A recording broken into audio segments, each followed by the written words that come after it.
السلام علیکم ورحمۃ اللہ وبرکاتہ۔ آپ دیکھ رہے ہیں ہمارا یوٹیوب چینل خطبات اسلامک آفیشل۔ سامعین محترم، دنیا میں سب سے زیادہ اور طاقتور ترین جو جادو ہے وہ ہے مسان کا جادو۔ آج ہم آپ کو مسان کیا ہے اس پر بھی مختصراً گفتگو کریں گے، آپ کو بتائیں گے کہ مسان کا جادو کیا چیز ہے، اور پھر اس کا حل بھی آپ کو قرآن اور سنت سے بتائیں گے۔ تو ویڈیو شاید تھوڑی سی لمبی ہو جائے، تو آپ نے ویڈیو کو مکمل دیکھنا ہے، کہیں سے اسکپ نہیں کرنا، تاکہ آپ کو اس جادو کا اور جادو کے توڑ کا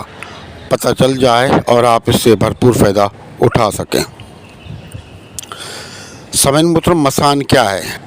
ہندو یہاں اپنے مردوں کو جلاتے ہیں، وہاں ایک چھوٹی سی جگہ ہو یا بڑی سی، اس کے چاروں طرف ایک دیوار کر دیتے ہیں، اس جگہ کو مخصوص کرتے ہیں، وہاں پر اپنے مردوں کو لے جا کر کے جلاتے ہیں۔ اب عام طور پر مشہور یہ ہے کہ اس جگہ کو مسان کہا جاتا ہے، لیکن دراصل یہ بات جھوٹ اور لغو ہے۔ لوگوں کو صحیح طریقے سے پتہ نہیں ہے، اور اپنی کم علمی کی وجہ سے اور کم معلومات کی وجہ سے یہ بات کرتے ہیں۔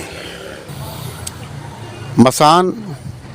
جیسے وہاں جب میت کو جلاتے ہیں یا اپنے مردے کو وہاں لے جا کر کے ہندو جلاتے ہیں،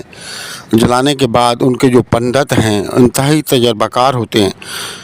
تو وہ مردے کی بقیہ جو ہڈیاں ہیں ان کو الگ کر لیتے ہیں، اور سر اور دماغ کی جو مٹی ہوتی ہے، راکھ ہوتی ہے، اس کو الگ کر کے جمع کر لیتے ہیں۔ دماغ اور سر کی جو مٹی ہوتی ہے اس کو کہا جاتا ہے مسان کی مٹی۔ تو اس مسان جو ہے یہ ایک انتہائی طاقتور جننی ہے، شیطان جننی، جس کا کچھ وجود نہیں ہے۔ تو اس مٹی پر ایسا منتر پڑھا جاتا ہے کہ وہ جس انسان کو چپک جائے اس سے جان چھڑانا بہت مشکل ہوتا ہے، کیونکہ وہ خون کے اندر مل جاتی ہے اور خون کے ساتھ چلتی ہے، اور جس پر مسان کا جادو کر دیا جائے وہ آدمی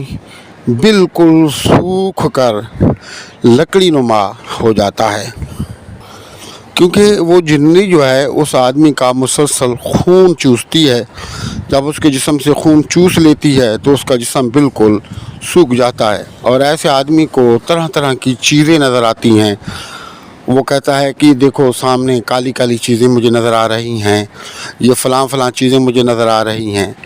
اگر ڈاکٹروں کے پاس آپ ایسے مریض کو لے جاتے ہیں تو وہ اسے نفسیاتی قرار دے کر اسے جو ہے سلانے کی میڈیسن دے کے سلا دیتے ہیں۔ اور اگر عام جو گلی کوچوں کے اندر لوگ بیٹھے ہوئے ہیں تعویذ گنڈے والے، جن کو یہ معلومات نہیں ہے، آپ ان کے پاس لے جاتے ہیں تو وہ آپ کو نا امید کر دیتے ہیں، یہ کہہ کر کے کہ یہ لا علاج مرض ہے، لہٰذا یہ اس کا کوئی علاج نہیں ہے۔ حالانکہ نبی کریم صلی اللہ علیہ وسلم نے فرمایا کہ کسی کو آپ نا امید نہ کریں، اگرچہ کوئی مریض مر بھی رہا ہے تو آپ اسے یہ کہیں کہ انشاءاللہ اللہ پاک آپ کو شفا دے گا۔ اور وہ لوگ یہ بات اس لیے کرتے ہیں، کم علمی کی وجہ سے، یا معلومات نہیں رکھتے، یا ان کے پاس جو نچلا کشی مضبوط نہیں ہوتی، اس وجہ سے وہ کہہ دیتے ہیں کہ یہ لا علاج ہے،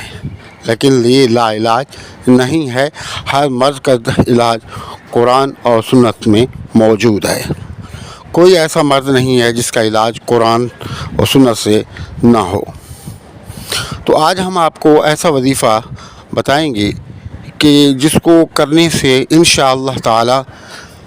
چند دنوں کے اندر اگر کسی پر مسان کا جادو ہے تو انشاءاللہ یہ ہمارا آزمودہ ہے کئی لوگوں کو ہم نے یہ وظیفہ دیا، اللہ رب العزت نے کرم نوازی فرمائی، وہ بالکل ٹھیک ٹھاک ہو گئے، حتیٰ کہ وہ بستر پر لگے ہوئے تھے، لیکن اس کے باوجود یہ وظیفہ کرنے کے بعد اللہ نے انہیں شفا عطا فرمائی اور وہ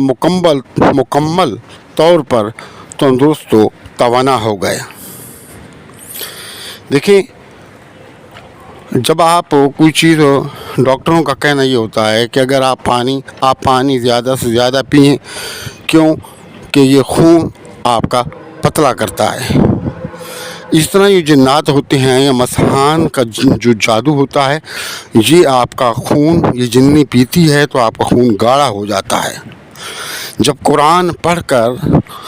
آپ پانی پر دم کر کے مریض کو پلاتے ہیں پانی، وہ تو آہستہ آہستہ قرآن اس کے اندر جاتا ہے، تو اس کے جو قابو ہوتا ہے، اس کی جو طاقت ہوتی ہے وہ ختم ہوتی جاتی ہے، اور آخر کار اسے یہ پتہ چل جاتا ہے کہ میرا یہاں رہنا فضول ہے، اب میری طاقت یہاں کام نہیں کرتی، تو وہ اس آدمی کو چھوڑ کے چلی جاتی ہے۔ تو اس لیے ہم آپ کو جو وظیفہ بتائیں گے، آپ مکمل یقین کے ساتھ، اعتماد کے ساتھ اور مکمل محبت و اعتقاد کے ساتھ آپ اس وظیفے کو کریں، یقین جانیں آپ کا مریض ٹھیک ہو جائے گا۔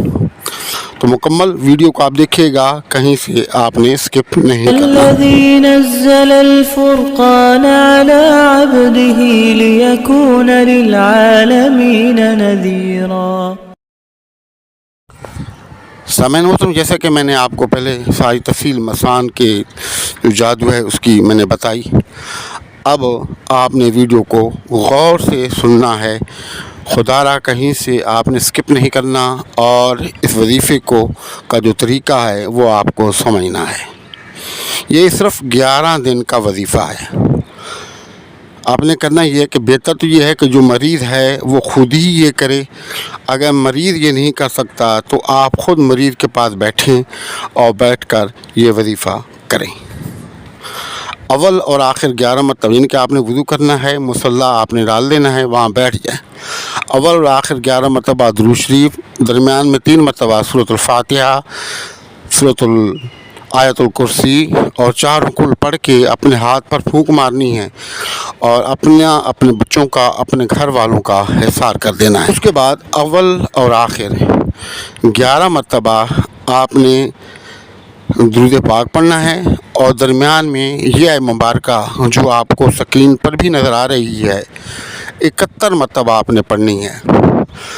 71 مرتبہ پڑھنے کے بعد آپ نے اس پانی کو دم کر دینا ہے، اور بلکہ ساتھ میں آپ، ایک بات بھول گیا تھا میں، ساتھ میں آپ نے تیل بھی رکھنا ہے، تیل کو بھی آپ نے دم کر دینا ہے، اور پانی کو بھی آپ نے دم کر دینا ہے۔ اب پانی کو بھی جو دم کریں گے تو پانی کے اندر اور پانی آپ ملا لیں گے، اور چند قطرے چھڑکاؤ کریں گے اس مریض کے چہرے پر اور جسم پر، لیکن ٹاول کے ساتھ اس کے چہرے کو صاف نہیں کرنا، اس کو ویسے ہی رہنے دینا ہے۔ وہی پانی مریض کو آپ پلائیں گے۔ آپ چاہیں تو اس پانی سے آپ نہلا بھی سکتے ہیں، یعنی کہ کچھ پانی لے کے وہ دم اور بالٹی میں ڈال دیں اور اسی سے وہ نہا لیں، لیکن وہ غسل جنابت کا نہ ہو۔ اور نمبر 2، جو آپ کے پاس تیل ہے، آپ نے دماغ اور سر اور پاؤں پر اچھے طریقے سے آپ نے مالش کرنی ہے، کیونکہ یہ سب سے پہلے دماغ پر اثر کرتا ہے، دماغ کو مفلوج کرتا ہے۔ اسی طرح آپ نے وہ پورا دن چلانا ہے، اور دوسرے دن پھر یہی عمل آپ کو 11 دن آپ کو یہ عمل کرنا ہے۔ انشاءاللہ وہ پانی جیسے جیسے اندر جاتا جائے گا تو وہ مسان کی جو جنری ہے اس کی جو طاقت ہے وہ ختم ہوتی جائے گی، اس کی گرفت ختم ہوتی جائے گی، اور 11 دن کے اندر وہ اس مریض کو چھوڑ کر بھاگ جائے گی۔ اور جب آپ کا مریض ٹھیک ہو جائے تو حسب توفیق آپ کو صدقہ لازمی کرنا ہے۔ تو آپ اس وظیفے کو کریں، فائدہ اٹھائیں، دعاؤں میں یاد رکھیں، اور ہماری وظائف کی اجازت کے لیے لازمی ہے کہ اگر اب تک آپ نے ہمارا چینل سبسکرائب نہیں کیا تو چینل کو سبسکرائب کر لیں، ویڈیو کو لائک اور شیئر کر لیں، کمنٹس باکس کے اندر لازمی اپنا نام اور شہر کا نام اور سلام کا جواب دیا کریں۔ السلام علیکم ورحمۃ اللہ وبرکاتہ۔